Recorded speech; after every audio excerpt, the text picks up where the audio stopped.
So mga kaibigan, ano pa yung ating topic ngayon? Itatopic po natin itong paghahanda ng Armed Forces of the Philippines sa nakaambang na pananakop ng China sa Luzon, no? At hindi lang po sa Luzon, kundi sa iba-iba pang parte ng ating mga isla.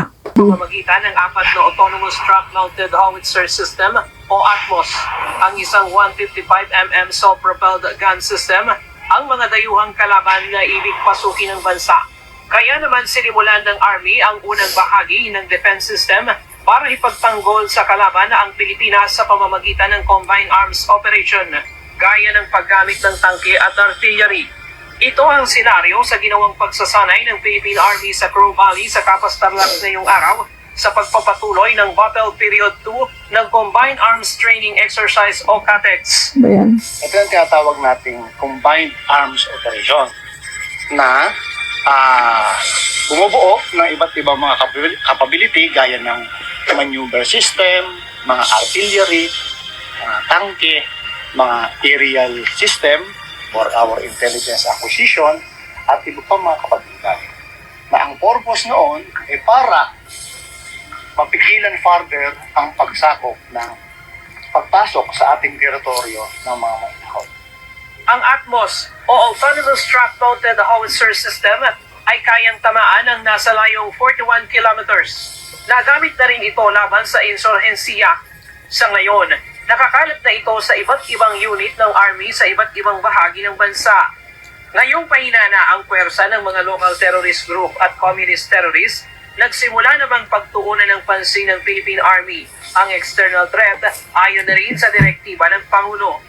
Matatandaan natin na ang ating Pangulo mismo ang nagsabi na bilang kanyang national security policy ay dapat ang ating armed forces, ang ating huklong katihan ay magsimula ng maghanda sa ating tinatawag na territorial defense.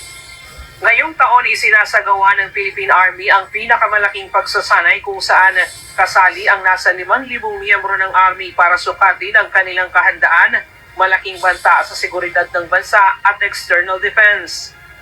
Only through this kind of large-scale training exercise natin makikita kung yung ating dating ginagawang inisyatiba sa capability development ay talagang ating magagamit kung kailangan gamitin sa mga hinaharap sa pagkakataon.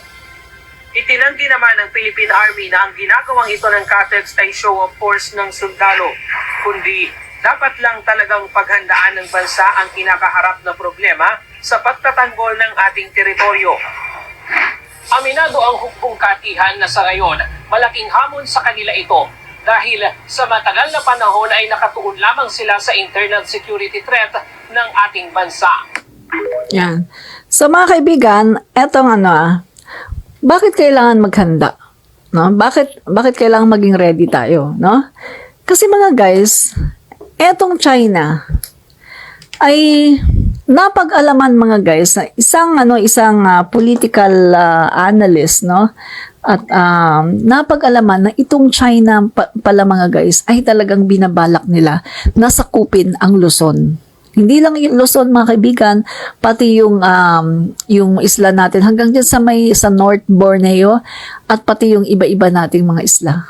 Hindi lang pala West Philippine Sea, hindi lang Ayungin Shoal, mga kaibigan, hindi lang Baho di Masinloc ang kanilang pinag-iinteresan, kundi yung talagang gumagapang sila, ginagapang nila ang ating mga isla. Mga kaibigan, ipaparinig ko sa inyo yung isang sabi ko nga kanina, no, nakita ako na nag-vlog nito si Juan Historiador, no, mga kaibigan. So sabi ko, maganda to, isasama ko to sa aking topic, no. So, eto mga kaibigan, pakita ko sa inyo, paparinig ko sa inyo, no. Para malaman nyo, no, na totoo pala. Kasi, kailangan nating maghanda talaga, no. Natin sa kabuuan ay bahagi po o ang bansa natin sa kabuuan ay bahagi po ng tinatawag na First Island Chain. Ang First Island Chain. Sandali mga kaibigan, di pala yan. Ito. Ito guys, ito. Plano umano ng China na sakupin hindi lamang ang West Philippine Sea. Ayan. Plano umano ng China na sakupin hindi lamang ang West Philippine Sea kundi ang karagatan sa loob po ng First Island Chain kung saan kabilang po ang Luzon. Sa defense analyst na si Dr. Renato de Castro, ito ang pinamumukha ngayon ng China batay po sa kanilang mga sabayang aktibidad sa teritoryo po ng Pilipinas at iba pang mga kalapit na bansa. Ang First Island Chain ay hilera ng mga isla mula po sa Kuril Island sa Japan, pababa po sa Japanese Archipelago, Ryukyu Islands, Taiwan, Hilagang Kanluran ng Pilipinas, kabilang ang Luzon, Mindoro at Palawan hanggang sa bahagi po ng Borneo. Mahalaga ang First Island Chain para sa maritime security at maritime power sa rehiyon. Pinapakita na o pinapamukha ko sa atin. Sasakupin namin ang karagatan, hindi lang ho sa South China Sea, pati na ho sa tinatawag natin karagatan inside the First Island Chain. Pinig po yan ni Dr. Renato de Castro, isang defense analyst. Yan, kita nyo na mga kaibigan, no? So, ayan mga guys. Kaya pala napaka-determinado ng China kasi gusto nilang sakupin, no? Ang Luzon, mga kaibigan. At hindi lang ang Luzon, kundi pati yung mga isla, mga kaibigan, na nakapalibot sa ating bansa, no? So, mga kaibigan, kaya naman pala napapansin nyo, no? Inunti-unti talaga ng China at talagang makikita natin yung plano nila. Grabe yung plano nila mga guys, no? Una muna, mga kaibigan, anong ginawa nila? Naglalagay sila dito ng mga schools, no? Mga paaralan ng mga incheck. Mga kaibigan, marami na yun ngayon, mga paaralan ng mga incheck. At ginagawa nilang scholars ang mga kabataang Filipino. Bukod pa dyan mga guys, hindi lang yung dito mga kaibigan, nag-ano rin sila mga guys, nagre-recruit din sila ng mga kabataan para pumunta naman sa China para maging scholar din. So, vice versa, 'di ba? Dito, naggawa sila ng mga schools nila, tapos may mga scholars sila, mga Filipino, galing sa iba-ibang probinsya. Pagkatapos sa China, meron din silang mga scholar naman, na mga Filipino na nanggaling naman dito sa Pilipinas, papunta naman ng China, mga scholar yan. So, aside from that mga kaibigan, andyan yung pagbibili nila ng mga properties. At ayon doon sa in-expose ng isang dating DILG secretary, si Rafael Alunan, 'di ba? DILG secretary yan ni Noynoy Aquino, no? In-expose niya doon mga kaibigan yung perpekto na plano.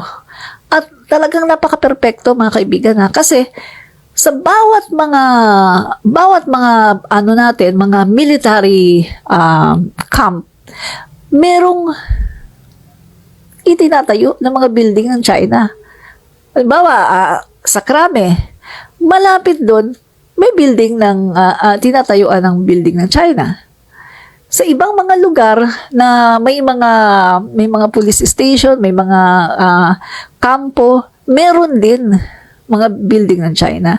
So, very strategic mga guys. Tingnan nyo na lang yung post na yan na kay Rafael Alunan, dating DILG Secretary Rafael Alunan. In-expose niya doon yung plano, talaga yung plan ng China na talagang sa bawat kampo natin, military camp, ay tinatayuan ng mga inchik, ng mga building ng inchik. So, makikita natin na yung ating Pilipinas ay unti-unti mga kaibigan na parang sinasakop ng China. And the fact mga kaibigan na meron tayong syudad dito sa Pilipinas, isang napakalaking syudad, Davao City, na ipinattern na yan sa probinsya ng China. Diba? Ayon doon sa, na-vlog ko na yan mga kaibigan, no, na yung Davao City ay ipinattern siya katulad sa isang probinsya ng China. Kasi sa panahon mga kaibigan, di ba, Duterte, puro Duterte ang mayor dyan. At sa panahon ni Inday Sara Duterte, mga kaibigan, talagang nag-boom yan. Na yung kanilang mga proyekto, yung mga itinatayo doon ay sa mga inchik. At eto nga mga kaibigan, kaya pala totoo yung sinasabi talaga ni Duterte na sobrang malaki daw ang kanilang utang na loob sa inchik. ang kanilang pamilya at ang kanilang lugar. Sobra daw, napakalaki ng utang na loob sa mga incheck.